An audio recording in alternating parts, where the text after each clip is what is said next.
Les natifs de la Nouvelle-France forment un peuple à part entière. L'article 4, parce que ce qui me frappe en le relisant, c'est le choix des termes qui est utilisé. Par exemple, l'article 4 mentionne notamment les habitants du Canada. Et je dois dire que dans tous les textes dont on peut parler à l'époque, de déclaration de Georges III, par exemple, jamais il ne parlera de ces sujets américains. Ici, dans ce texte, on parle déjà des habitants du Canada, par opposition aux Français qui vont devoir rentrer sous 18 mois. Et je pense que déjà, mentionner ce terme-là, c'est-à-dire que dans l'esprit des signataires du traité, eh bien, les Canadiens étaient déjà établis comme une nation à part entière. Plus que des colons, ce sont déjà des gens qui sont sur leur terre. Et ça, je trouve ça très intéressant.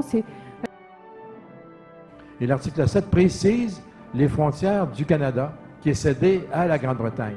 C'est assez extraordinaire, hein, parce que le Canada est cédé, mais on ne dit pas où commence et où finit le Canada. On prend pour acquis que c'est la vallée du Saint-Laurent, c'est ça qu'on comprend. À un moment donné, on dira le Canada disparaît. On va créer à l'intérieur de ce qu'était autrefois le Canada une colonie, la colonie de Québec, la province de Québec, la colonie de Québec, il ne faut pas l'oublier. La province de Québec, là, quand on se vante d'être de la province de Québec, on se vante d'être dans une colonie. Au Québec, M. Tremblay qui passe devant chez vous, on appelle ça un membre du peuple des natifs de Nouvelle-France.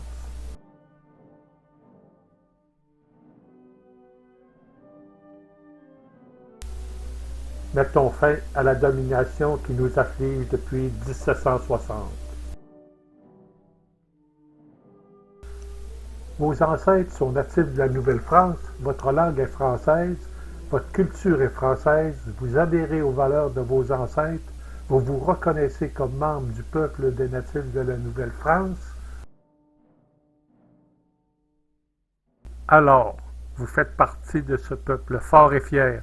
Il est temps d'exiger le respect, la reconnaissance de notre peuple, de nos droits et libertés et de notre territoire ancestral.